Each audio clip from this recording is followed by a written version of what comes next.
Welcome one and all to RadioLeMans.com's coverage of the VLN Championship, live from Germany. 9 races in total through the course of the 2017 season. And we're about to take you through the 6th race of the year, the 40th edition of the RCM DMV Grenzlandrennen. My name's Johnny Palmer. To my right is Bruce Jones. And we're earning our money this weekend because not only are we covering the VLN Championship, we also have for you the full coverage of the latest round of the World Endurance Championship from Mexico as well. So heaven knows when we're going to sleep, Bruce, but I'm really looking forward to this weekend. What about you? Absolutely. I totally love the VLN. It's such a brilliant mixture of cars on a fantastic circuit. Let's just hope it stops raining in Mexico City, though, because it's unbelievable over there. Absolutely epic. Not flying out to the event didn't mean that we got sent off to Cancun or wherever the planes got diverted to with half the drivers and the crews and the journalists. But right now, let's just enjoy what's coming up ahead. It's a sort of hazy morning at the Nürburgring, but of course, packed grid of cars. And which one's on pole position? It's 911. It's that entry, Romain Dumas at the wheel. He's just going great guns this season for Manti racing in his Porsche. But we've got a couple of new cars coming to join at the top end this weekend, so that's good too. And notably, a new BMW coming out on the circuit, an Evo version of the M6. Of course, M8 will be used next year in the World Endurance Championship. Yes. But Philip Eng, bearded Philip Eng, will be running the SPX class. We'll keep an eye on that. He's a solus entry, so he's probably it's more of a test run than anything else. But great to have these used cars coming in. I'd like to lay eyes on that. Riding out around the circuit at the moment, first few cars going out, and it's actually greyer than it looked on the grid, but it has the potential to brighten up. But the track looks a little bit, well, yeah, I mean, full on. It looks like there's been a little smattering of possible rain overnight. It's not fully dry tarmac that we're looking at. Certainly probable around this place with its own microclimate, and obviously with such a long track, 15 miles or so, it's always likely that you know, that there is rain on one part of it and not necessarily rain on another. So it's tricky always to work out what strategy you're going to use. 4 hours actually fits in neatly. Something like well, we have had 28 lap races in the past this year. We're off the back of a 6-hour race, of course, and that obviously added another variable. Plus we had the 6-hour qualifying race for the earlier 24-hour race in the year. So there's all sorts of different formats that go together to create the VLN, and then the additional 24-hour race as well. Yes, I'm excited about that BMW. This is a race where new cars and new ways of doing things have always been trialled. It's been that way since this circuit's inception, I guess.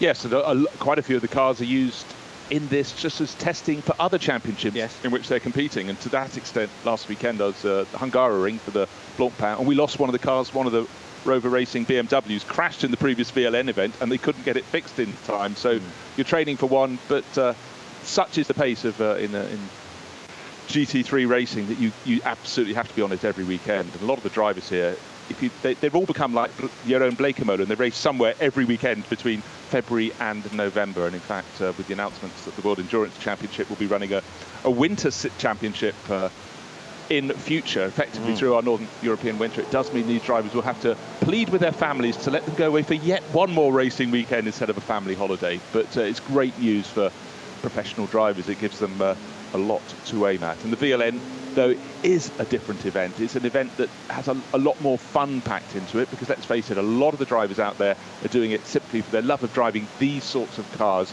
around the Nürburgring, around the green hell. And the people down at the back driving cars of much, much smaller capacity, but they're out there too. So, and as you've seen, Johnny, in various VLN races, that they can be quite a factor in the overall mix, whether intentionally or not. Yes, and that's the beauty of having 3 separate groups, each set off at 2-minute intervals. And despite it being such a long track, actually that leading group containing the GT3s takes very little time to catch up with the smaller cars, the Clios, the Astras towards the back. But it is very much a come one, come all type race. And if you've got a car, you want to race it at the Nürburgring, they will find a space for you. The previous race, really just between Manti and Falcon Porsches, with the Rover BMW retiring, as you mentioned. Mixed weather conditions meant it was all about being on the right tyre at the right time, and Falcon wet was better at times, but Michelin was better for more of the time. So that was the story of the 6-hour race that Paul Truswell and John Hindhoff covered just a few weeks ago. The 100 car is out on track. That's one of the Volkenhorst machines on the Dunlop tyre. Easy for us to remember that because it's got Dunlop splattered all down the side as well as part of its livery. And there always tend to be 3 Volkenhorst BMWs, 2 of the M6 variety and one of the slightly older Z4s, and it's great to see that rather elderly machine now, but it still looks great. But what's it do better than its look? It's the way it sounds. That has always had the most epic engine notes, and seems Claudia Hürtgen has been racing them for years and years and years, but with huge effect. A lot of Porsche Caymans obviously in the mix. So let's play the game. Who is carrying our onboard cameras this weekend? I can tell you one of the Haribo Motorsport number 8 Mercedes, Haribo Racing Team Mercedes. Solus single driver in that, Maxi Goetz. Unless we have some late... Previously, Lance David Arnold has shared with Maxi and Renger van der Zande, so we'll wait. Well, they led down to the first corner last time out. And, Renger sort of overshot, trying to keep clear of everyone. But on the entry list that I printed out just last night, you have one driver. We have just the one driver. Okay, but we will see. We'll see. You're right. Yeah, Maxi Goetz. Okay. Well, there'll be more, I'm sure. He won't be doing it on his own because it's a 4-hour race, and they'll do it at least with 2 drivers. The 911 car with its regular pilots, so Richard Leitz and Patrick Pilet. Sorry, not Leitz, Roman Dumas, I should say, and Patrick Pilet. Which is starting on pole position. Which is starting on pole position, indeed. And that car's looked very, very strong in virtually every round it's done, certainly on single lap pace. And we'll wait to see how it goes on during the 4 hours. The 15 car is then due to start alongside, which is the Phoenix Racing Audi R8, Frank Stifler. And again, no other drivers named against it on the entry list, but there will be others, I'm sure. And as the race begins, slightly more of this will become clearer for you and for us. But yes, Frank Stifler, regular with Phoenix Racing. Then I've got the number 12 car on the second row, which, according to my records, is another Manthey Porsche GT3. That's the regular car of Otto Kloos, Matthias Jaminet and Lars Kern. And yes, that would tally. Oh, well, certainly Otto Kloos and Lars Kern entered for the number 12 machine. We'll wait to see whether we've got Jaminet at the wheel of that. And then it's the 14 car, which is due to be the Ferrari Octane 126 AG entry for the 488 GT3.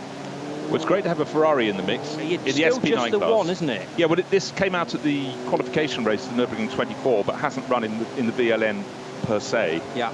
Bjorn Grossman and Alexander Muller. Grossman will be starting that one. And where is it on the grid? It's actually 4th on the grid, so it's gone very well indeed. So that's good to have. And we've also...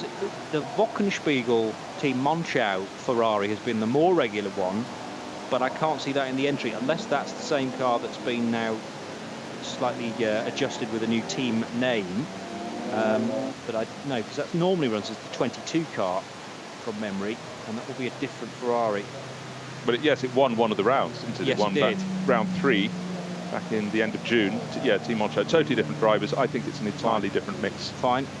And we also got BWT Mucker Motorsport bringing their AMG Mercedes for Christian Hohenadel and Eduardo Mortaro. That's 14th on the grid. How far off the pole position is that? 12 and a bit seconds. In fact, there's nearly a second between Dumas and Stifler at the top. So, yeah.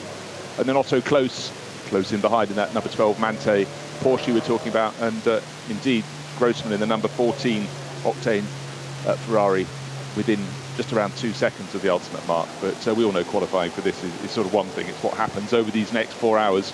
And pleased to report the sky is becoming rather bluer than it was when we the broadcast started.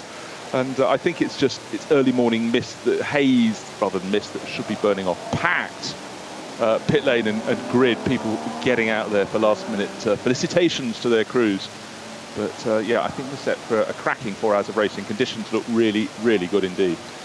One of the Monteplast Audis just working its way out now from the pit lane, and I say one of them because previously we've had races where 2 Monteplast Audis have turned up, one with the mainly all white livery with the green detailing, and then there's a sort of inverted version of that colour scheme. and I can only see one in the entry for this week's VLN. So number 28, Connor De Filippi and Robin Frines being the drivers.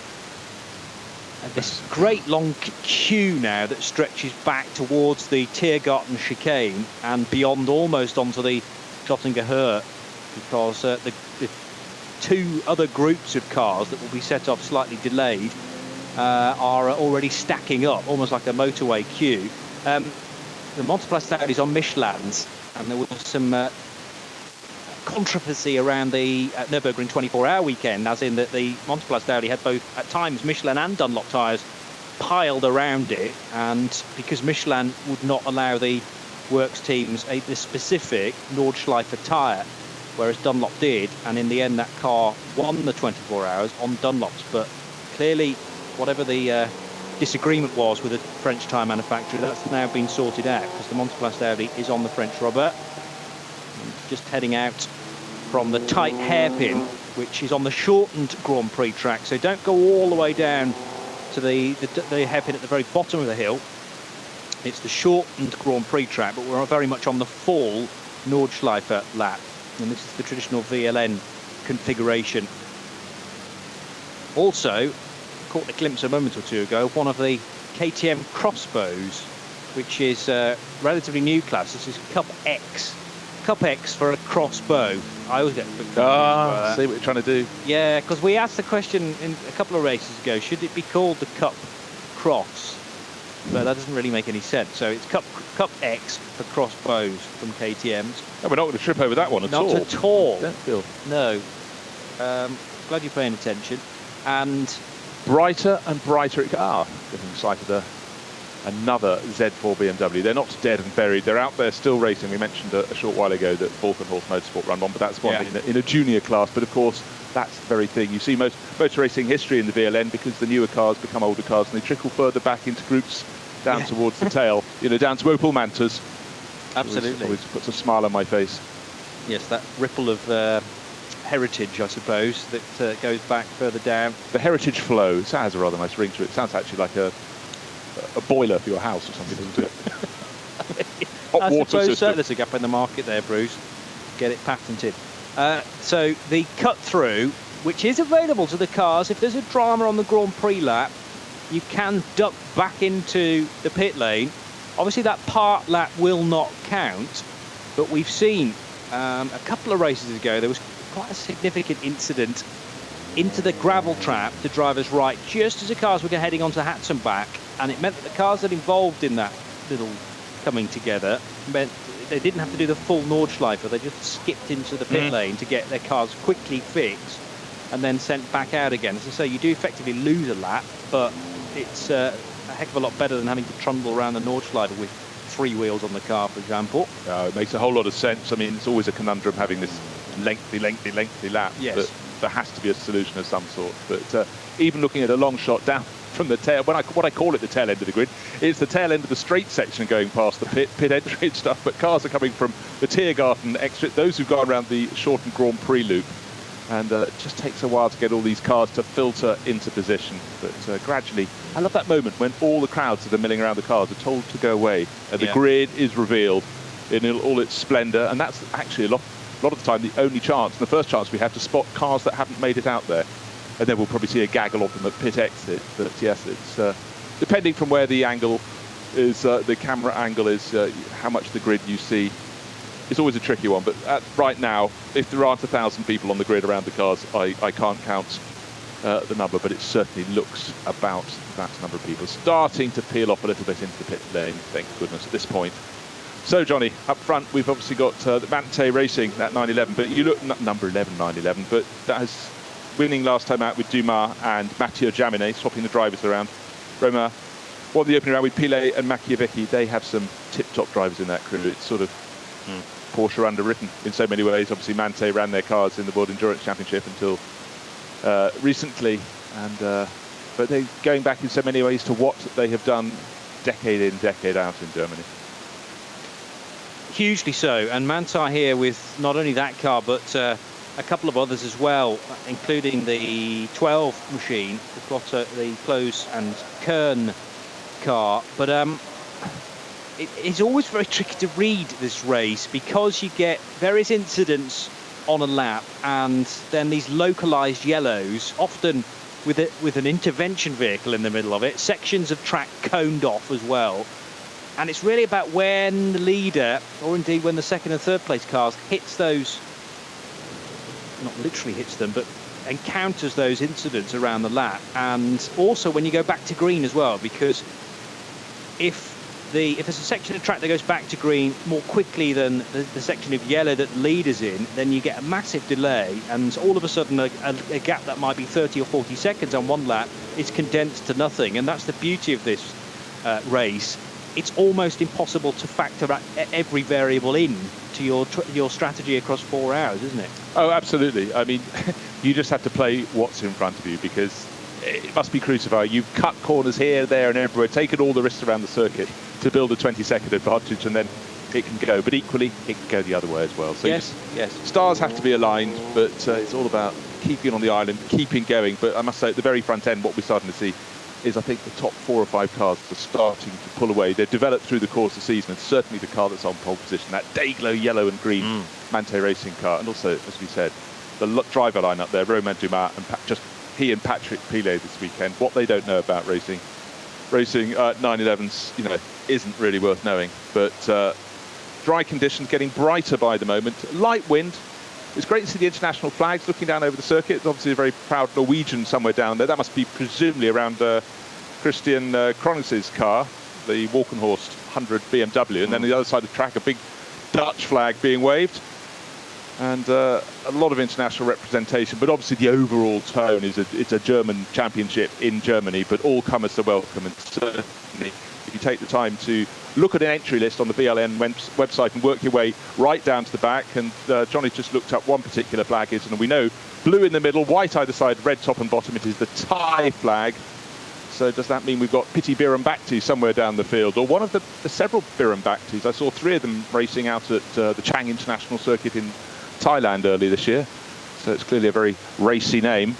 Yeah, car 287 is the Toyota Gazoo Racing Team Thailand entry of Arto, which is far easier to say than some of the other Thai names that we get in there. But although John Hindhaugh is a true expert now at reeling them off, 5 and 6 syllables they are. But it is great to have such an international, as you say, entry. And I'm just wondering whether we've got anybody else from the Toyota Gazoo guys, because they certainly turned up for the 24 hours the back end of May, and I think it is just that one Corolla Altis, although we've had a sister car in the past. The other class I'm really looking forward to seeing, always a highlight, is the BMW M235i section, because I think we've got about 20 cars again in the classification, which is Cup 5. So yeah, VLN Cup 5 for BMW M235i Racing Cup cars, and it'll be the usual suspects, I think, at the head of the order for that. Some of the Pixum Team Adrenaline Motorsport cars, and also cars entered from Bonk Motorsport too. Although I know that some cars are on duty in the other event that's taking place this weekend, also covered via the Radio Show Limited Network, which is the Barcelona 24 Hours, purely a touring car race this year, unlike last year, and certainly Bonk are there again with a slightly different machine, and 1 or 2 others as well. There will have been a hard decision to make, because it's not that long a distance, get on the wagon to travel down to northeast Spain and visit Barcelona for the 24 hours there. Team Securtal Sorg Rennsport are here as well with 3 cars, and yes, the 691 Bonk Motorsport entry is indeed here with Michael Schrei driving that. Yeah, a lot of our friends from over the years at the Dubai 24 Hours, we get to know these teams. I think Honut Motorsport have also been out there. But did you know, written into their regulations, they're not allowed to be more than 2 seconds from an arrival through the 4 hours. I seem to have noticed, and it's just epic when you see them getting maybe slightly tripped up by a slower car. Bang, they've lost 3 positions. I absolutely love this class of the racing. Just like the rules at the start of the race, where you can't get too far apart. It's exactly the same, as you say, across the racing period as well. Toyota GT86 a little bit further back as well, which I remember debuting at this event. I think that the 24 hours anyway, we've got a GT86 from TMG United with Alex Fielenbach, Sascha Köhler, I should say, and Martin Westerhoff. Also the fan club Matol Racing Toyota GT86, and then there's the Cup 4 division, which is exclusively for Toyota GT86s, and 6 of them entered within that.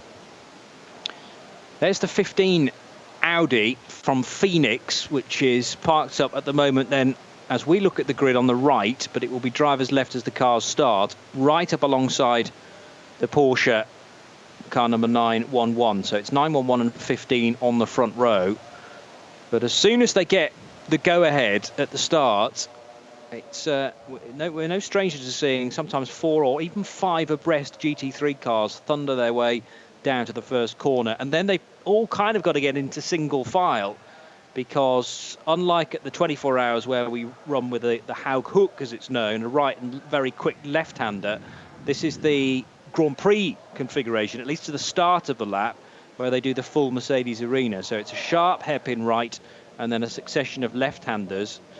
Really good overtaking opportunity in the kind of final left-hander then, which forms then a right-hander, and you can take plenty of curb. Although on the exit there, they've been keeping mindful of track limits, because plenty of cars through the course of the year have been running way out wide, not even close to the track, and if you do that too many times, obviously you're going to start to incur penalties. And you also disappear from the cameraman's shot. I noticed in one round I was watching at the very start of the year. I've got it all covered. No, you haven't. There are 3 cars to the left of your framing, so they didn't want to pull the camera over. But yes, I'm sure they will all have been told individually, one at a time. Think how long that would take.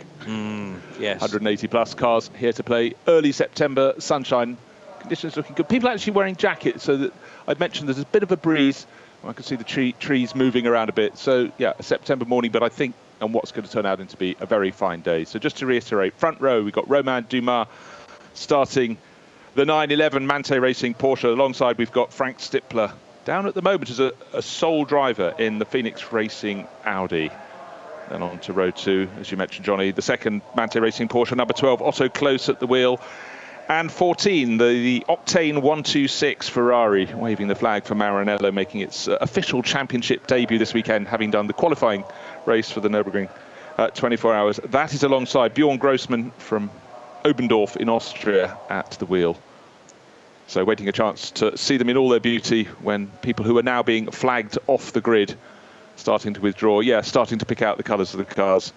So it's the white and blue Audi on the front row alongside the Dayglow, largely yellow and green Porsche from Mante Racing. And according to Audi Sports Twitter feed, it'll be Frank Stippler and Nikolai Moller-Madsen, who is the co-driver in the number 15 car.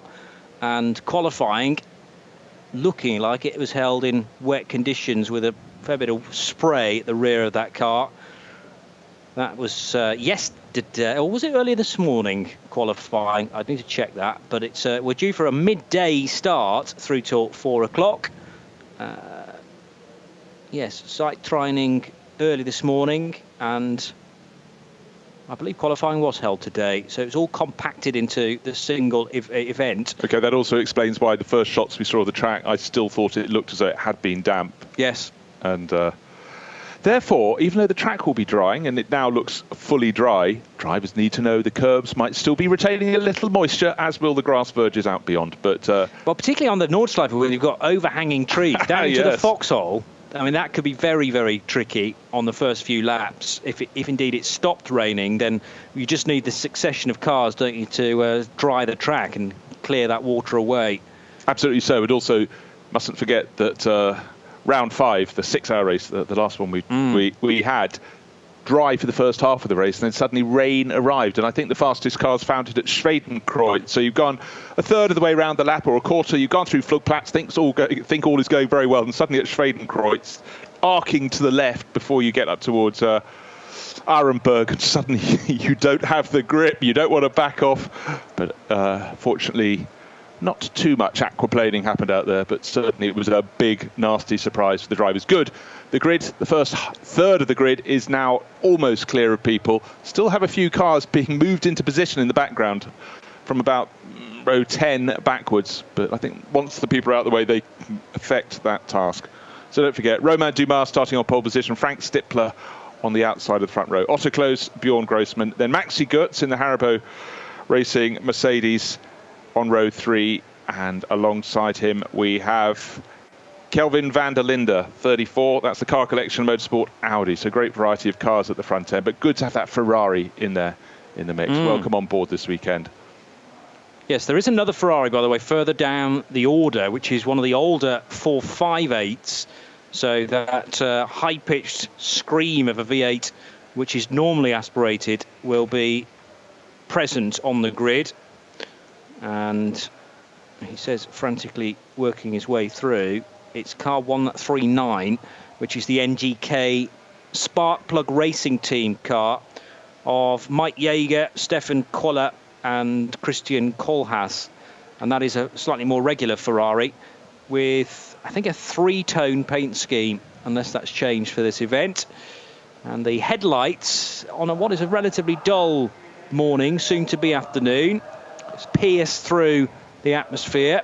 But there's enough sun, Johnny, to cast a shadow from the main grandstand on the start-finish straight. You can see that on the grass verge just along the alongside the track. So I think conditions are improving by the minute. But as you said, when they get out into the countryside for the first time, they may well find it's still a bit damp if they go off the circuit. Obviously, the idea is not to go off the circuit, but packed grid of cars. That's something absolutely inevitable in this VLN series. And its popularity grows and grows. But I would say what happens, you get this great surge of quality at the start of the season, and then within that pack of quality, the really good one, the cream, will rise its way to the top. And that's certainly the case in the 911 Manthey Racing Porsche, looking for its 3rd win of the championship, and alongside the number 15, the Phoenix Racing Audi. So they have the bragging rights, but the Phoenix Racing crew have yet to take a win in the VLN this year. Yes, on the Dunlop tyre is the number 15 Audi. So that was going to be interesting to see how the different tyre manufacturers behave differently. By the way, the grid has now been released, so they're on the green flag lap already. And this is no traditional green flag lap either, because it takes about 17 minutes to complete. So the car's already on their way, and they will be released in 3 separate batches deliberately.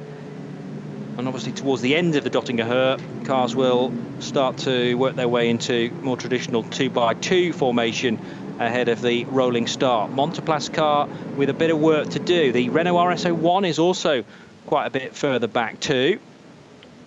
Pink Mercedes AMG. There's a couple of AMGs up front, including that's the Buca Motorsport one, obviously in the BWT livery, which is Christian Hohenadel and Eduardo Mortara. Very handy pairing. Yes. New this weekend to the championship.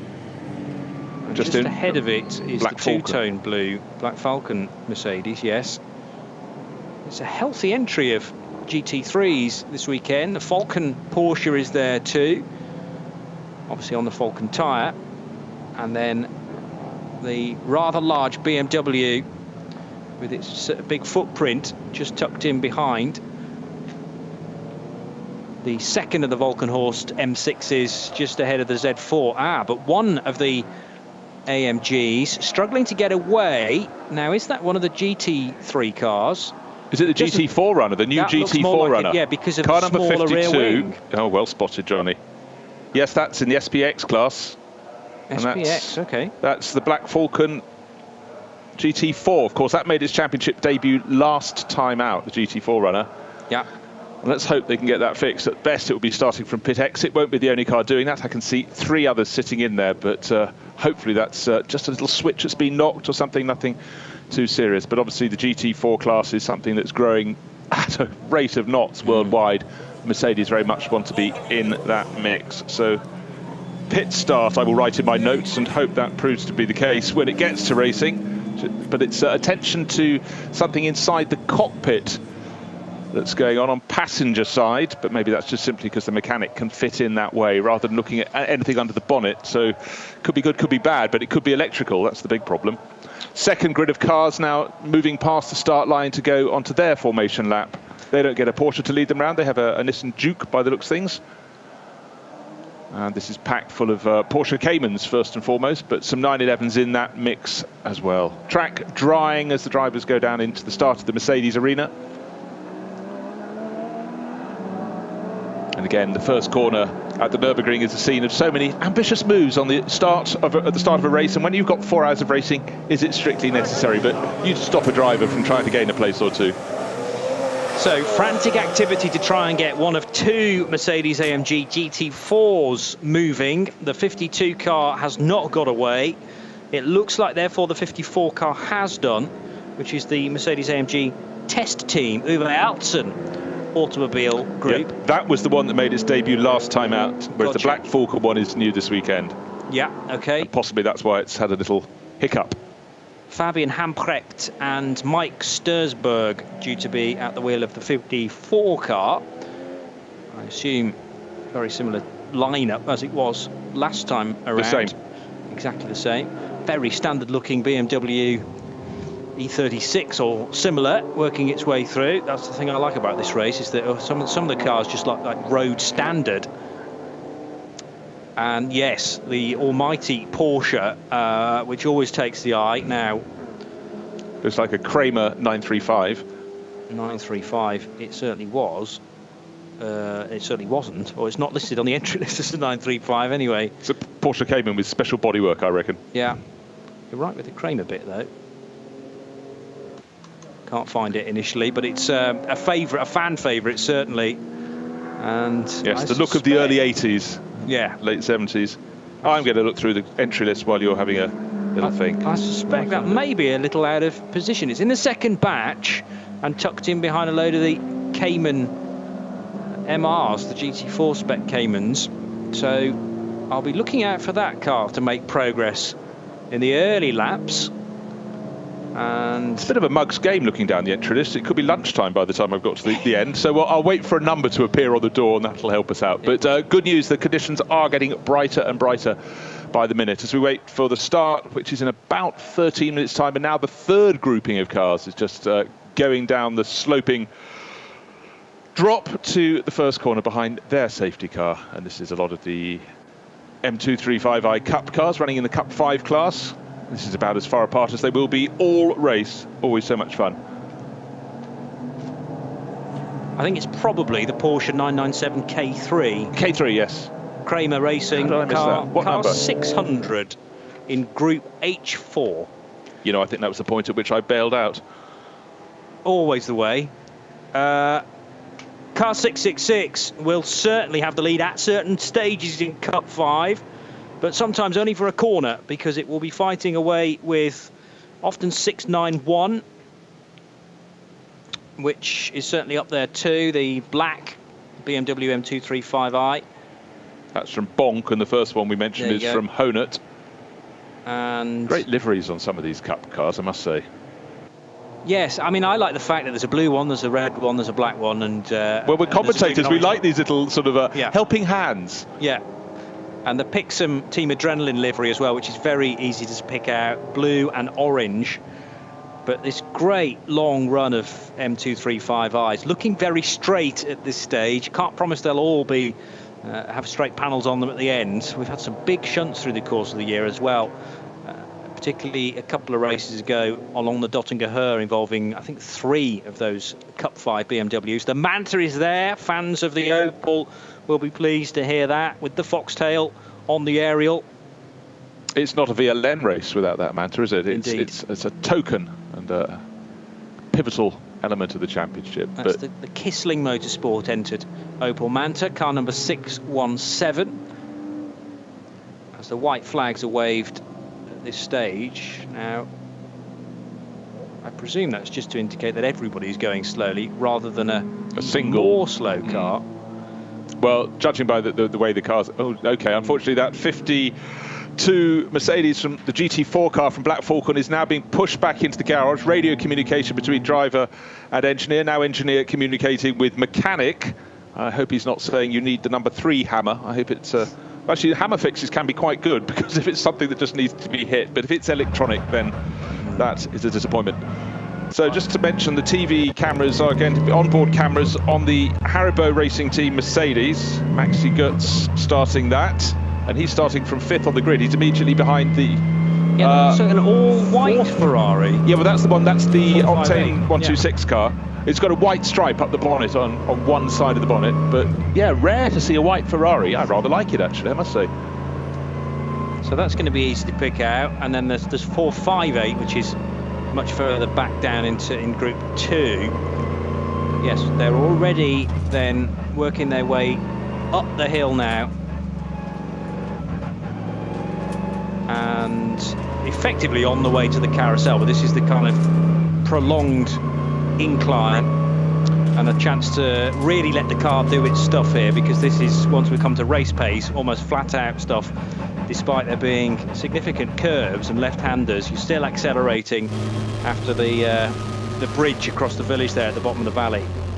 Another camera is on the 924 Crossbow, KTM Crossbow from Isert Motorsport, and much with what we saw with Maxi Götz, it feels a bit sickening because the drivers are going veering from side to side to get heat into their tyres, and I think because you've got a fixed view through their windscreen, it really makes you feel a little uneasy as they're 2/3 of the way around the circuit. Drops of rain on the windscreen of the KTM Crossbow. No use of windscreen mod, but there has been use of windscreen wiper at the start of the lap because it's smeared the screen.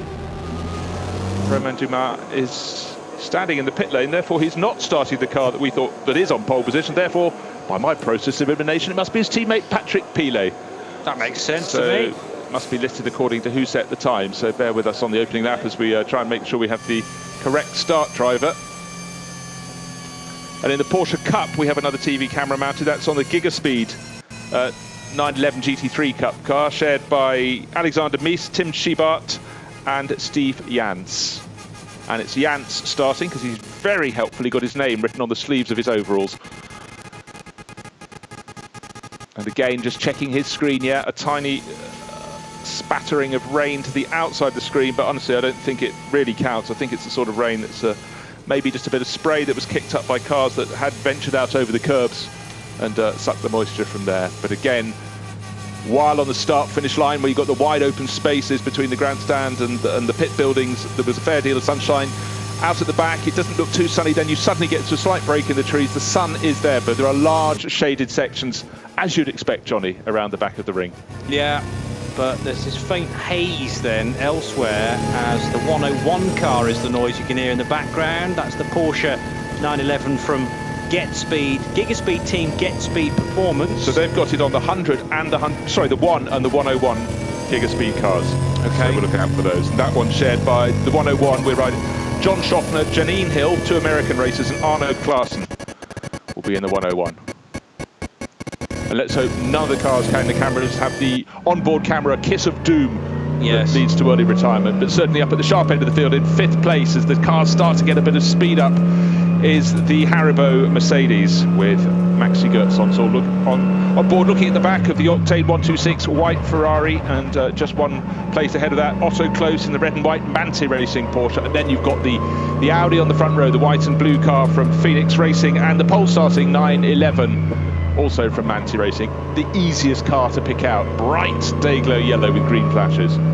So heading up the hill now towards Hohe Acht, and then on towards Wipperman, which is the famous section where the cars start to leave the ground. One of a couple of places actually where you can get all 4 wheels off the tarmac, into Eschbach and on towards Brunchen, where during the N24 event there is a huge campsite which goes back so far, and you just get sort of 15 deep people viewing up at the top end of Brunchen, because it's very easily accessed from the main road.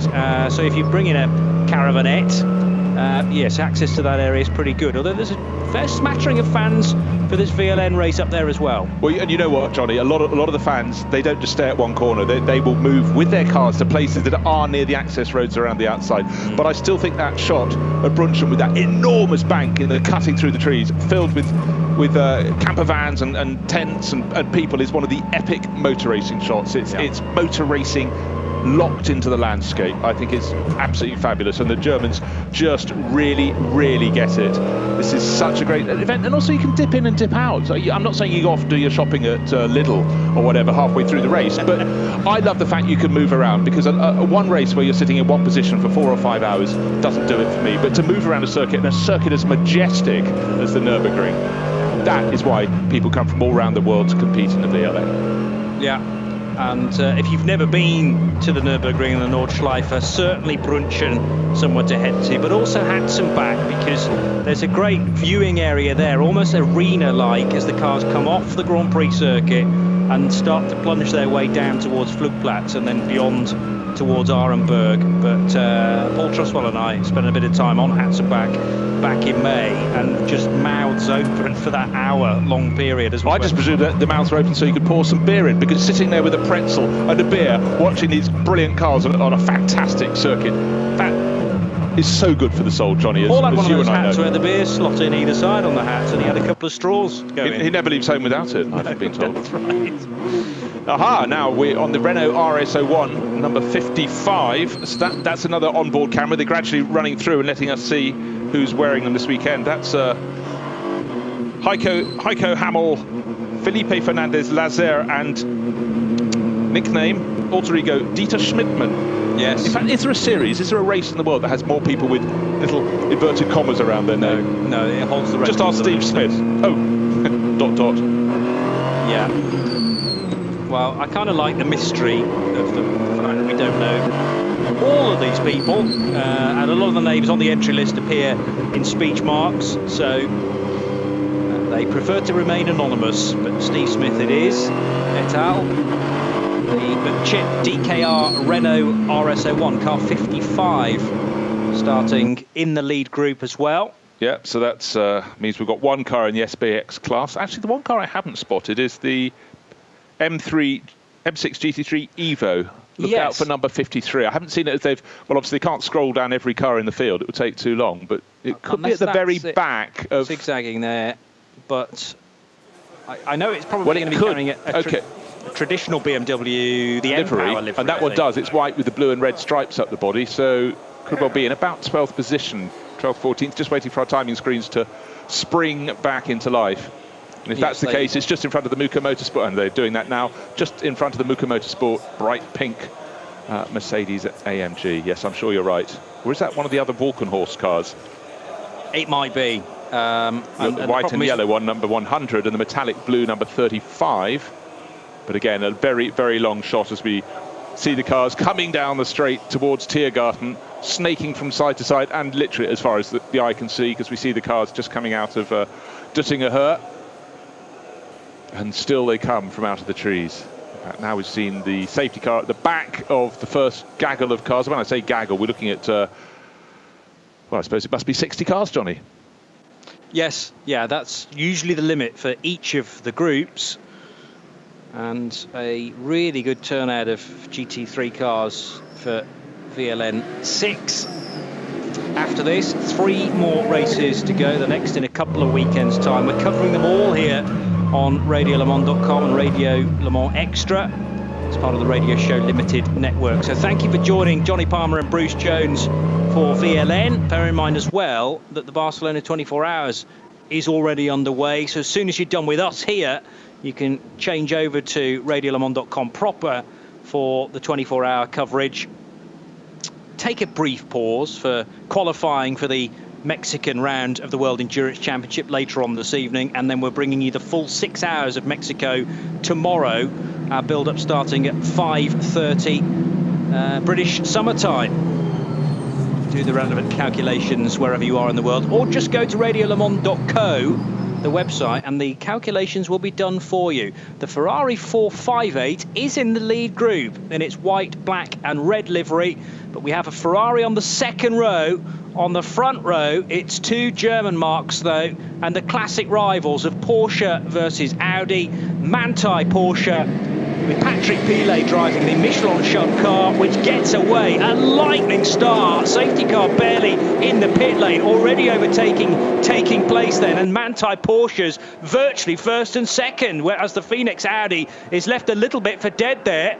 So the car working its way down, driven by Frank Stippler, we assume, is back into second place, though, late on the brakes. Can Frank get it stopped? He's going to run out very, very wide. A spin for the Dunlop Shore BMW, number 100, in the early stages. Don't get it beached in the gravel, but the problem is, can't get it back on circuit because of this flood of cars. Bruce. Well, he just loses 50 places in one fell swoop. Out front, the 911 Manta Racing car, just had a problem behind. He's fully clear. Problem for the Haribo Racing Mercedes was in about 4th place. It was like he's run out of drive entirely. Suddenly couldn't get the power down out of turn 3 and is coasting along at the side of the circuit. So 2 fallers already, but we will see the 100 BMW coming back through, but I have to look a long way back to find that black and yellow Mercedes hasn't come into view yet. So will the kiss of the camera car really have bitten that one super early? But right now Patrick Pilet is sitting on a lead of about a couple of a seconds ahead of the fellow front row starter, and now the Falcon Motorsport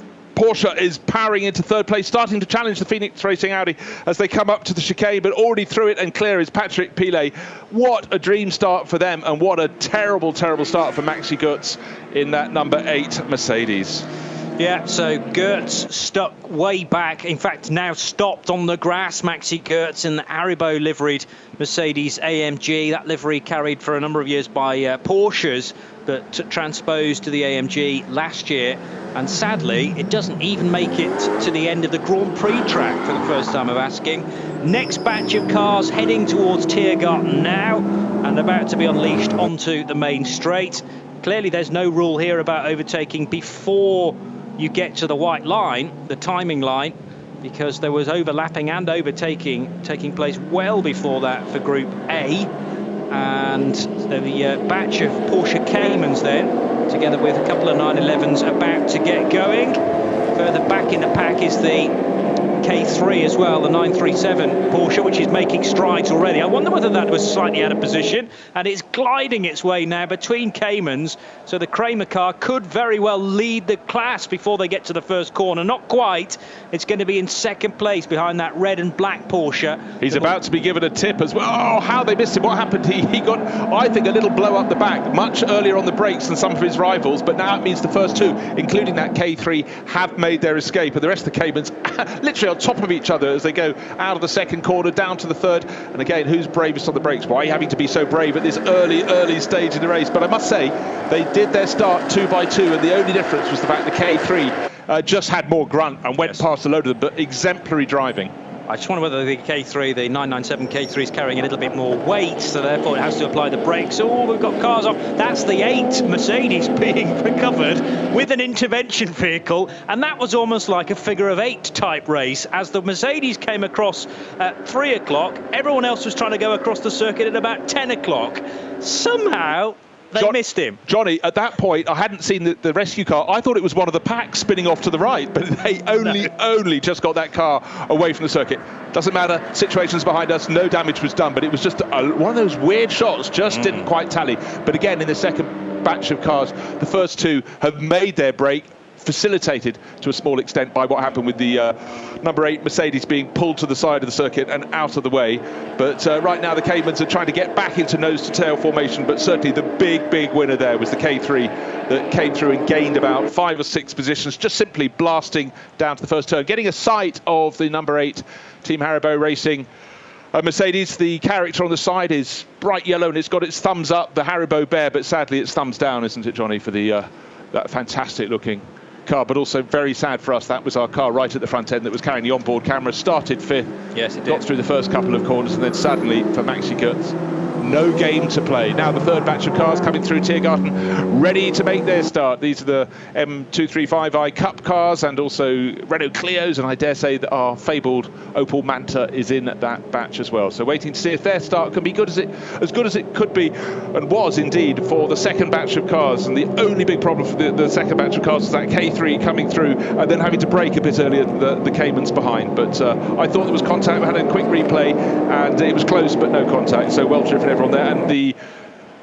lights on the gantry have turned from red to green for the third batch of cars, and down to the first corner they go, and running in very tidy formation. But they've decided, because they're 235i Cup races, they have to be side by side. They're 2, 3, 4 abreast down to the first turn, but gathering it together. But in fact, I say gathering it together, the first car's driven clean off the circuit and has rejoined in second place, scattering the cars behind. No contact, but that was a real case of I'm brave, oh dear, I'm slightly too brave, I've gone off the circuit, but has rejoined. And that was one of the cars Johnny was highlighting earlier in that 235i Cup class.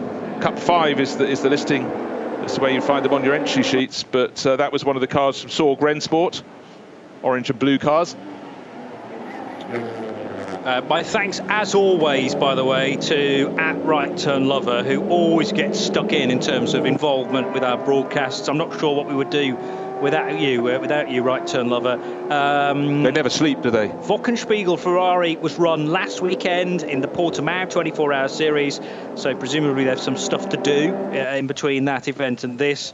The number 8 car, not only with Maxi Goertz due to drive it, but Daniel Juncadea and Tristan Vautier as well. And he's also directed me to a very useful page which should be able to give me some details on other co-drivers through the course of the race. So very, very useful. Thank you for that. Keep the information coming. We are a collective for a reason. And already nearly 7 minutes into the race as BMW M235Is get stuck in, working their way to the hats and back as the racing track crosses the road section, then takes another left-hander and swings back towards that fabulous section downhill, taking plenty of curve. Meanwhile, the 55 Renault RS01 is much further around the track. In fact, this looks like beyond perhaps the carousel. Yes, it is. Yeah, tucked in behind, I think there's that the metallic blue Volkenhorst M6. Yes, it is. Who ran very wide, kicked up dust and dirt into the face of the RS01, and the RS01 absolutely has got the momentum now, gaining as they go through the twists, right under the tail. Ooh, through the air they both went and came down to terra firma. BMW landed better and got the power down sooner. The RS01 had to come off the throttle just a little bit, so all the ground he gained when the M6 made that little mistake. The number 35 entry was lost all over again. So that's Jordan Tresson, I think, has started the 35 Volkenhorst BMW. And in fact, is there a problem for the RS01? He's lost about 5 seconds. He's cruising now, certainly not at full racing speed. When he came into land, he's been passed by one of the Fricadelli Racing Porsches, and then the pink BWT Muka Motorsport Mercedes. So going so well. Oh, everyone's coming past him. Is there a gearbox problem? But maybe some damage on landing. He was about half a second down on that Walkenhorst BMW. Came into land, and then not all speed, but a large proportion of speed was lost. But now we've got a new leader, because the Phoenix Audi has just worked its way ahead of Patrick Pilet. Pilet had that fantastic start, but 2/3 of the way around lap, we've got the Phoenix Audi leading the race. That's the car that Frank Stippler is sharing this weekend with Nikolai Moller-Madsen. And they've got a lead of about 5 seconds over the Falcon Porsche in the background. The next two are very close. It's the white Octane 126 Ferrari. Just looking, because the Phoenix Audi is now starting to eke its way clear of the 911, the yellow and green Manti Racing Porsche, but the Porsche had better entry onto the start-finish straight and is closing it all over again. So the end of the opening lap, I would suggest the gap between them is probably a princely second, waiting for the timing screens to confirm that. But down to turn 1 they go again. Looks like they're all on their own, but we know 5 or 6 seconds back. Now we've got the Fricadelli, the number 12, so it's the second Manti Racing Porsche that fleetingly, Johnny, on the opening lap, ran into second place down to the first corner. Now it's got the number 14 Ferrari all over its tail. And the 28 Audi completes the top 6, which is Conor De Filippi and Robin Frientz, the American and Dutch duo. And it's Conor driving that car, by the way. So here's your order. Car 15 leading, Frank Stippler, 911 Patrick Pilet, and then that group of 3 cars battling for 3rd, 4th and 5th positions. In the Falcon Porsche, which is car number 4, we have Klaus Bachler at the wheel. Next up, it's the 12, which is the second of the Manti Racing cars, Lars Kern driving that. And then it's another Porsche, is it? Or is it the Ferrari? No, it's the Ferrari number from 14. Octane 126. And driving car 14 is Alexander Müller. So there's your top 5 starting drivers. The top 2 cars were covered by 0.59 seconds at the start-finish line. I would suggest it's even closer now, but then there's a great battle. The Booker Motorsport Mercedes starting to pick its way up inside the number 30 Fricadelli Racing Porsche. Move completed. Just gets back across before the chicane. Up the hill they come, up the rise into the chicane, and yeah, very good move from the Muka team, making their VLN 2017 debut. Certainly that BWT Water company has its colours on an awful lot of cars this year. European Formula 3 Championship, etc. Oh, and Formula 1, don't forget. Yes. Of course, the big player with the Force India team. One of the GT4. Ah, OK, so the 55... That must have been a puncture, left rear puncture. We saw the RS01 in the thick of the battle coming into land and from one of the jumps out at the back of the circuit, and unfortunately down went the pressure in the tyre. So that's really put the pressure on Dieter Schmidtmann, Hamill and Lazer. Just waiting everything. Oh, he's been off the circuit too. Lots of very nice little buttercups and daisies gathered under the front split of the car. So he clearly had an off of his own that we hadn't caught on screen. You can hide quite a lot of those if you're driving the camera car. Yeah, we can see in front of you, we can't see underneath the front of the car. So, puncture replaced on the 55, back into the race. So very frustrating for them in the SPX class, but the Dieter Schmidtmann, Heiko Hamill, Felipe Fernandez, Lazer, RS01 back in after that left rear puncture. Okay, so let's see what the 55 car can do now. Unfortunately, whenever you have a problem like that, it tends to mean not quite end of race, but you're relying on some kind of incident slowing everybody else up and not you. Early damage as well for an Aston Martin. Now, is that the GT8 Aston? Just car 134. 134, it's the SP8 class. It's Peter Kate and Wolfgang Schubauer. It is the GT8, Vantage v GT8. Sadly, damage to the front splitter, but possibly a bit more. So back into the garage it goes. Obviously that dark Aston Martin green with the yellow flash around the grille. Now, one of the Gigaspeed cars, the number 1 Porsche, picking its way past a few others. We do like our camera cars with the onboards to do a bit of overtaking. The chasing is great, but a bit of passing really adds to the mix.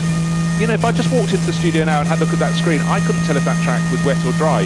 But again, down on the shady side of the circuit, it still looks a little bit greasy. Yeah. There's also reflection off the screen, a little bit of spray, because around the lap, a lot of people going off. In fact, the car up ahead's going really rather slowly, and we've got an incident out at the back of the circuit with rescue vehicles. They slowed right down and trying to see. That's the Z4. That's Z4. Volkenhorst Motorsport Z4. I believe there's only one in the entry, and early grief then for the number 36 car, which is from, it's another GT3 machine, so an SP9 car, and Peter Pazovac, Anders Buchart and Christopher Tiger, the American. Inverted commas. Not his real name, or at least we assume not. Not sure, I'm afraid, who was at the wheel of that, but there's been plenty of incident. Now, did the GT8 tangle with the Z4 somehow? It's doubtful because they didn't start in the same grooves. But just to let you know the repairs though, Johnny, that's a sizable hammer to be used to try and get the front splitter further forward so it doesn't snag into the wheel arch. This is a full-blooded blow from someone who clearly could spend his weekdays at home, you know, chopping wood. He's got quite a good swinging action there. 55 now back going all on its own after that puncture repair for the RS01. McChip DKR Renault. In fact, it'd be interesting to see when we get a long shot how far behind everybody in his group he is. He should have still remained ahead of the second group. They were pretty quick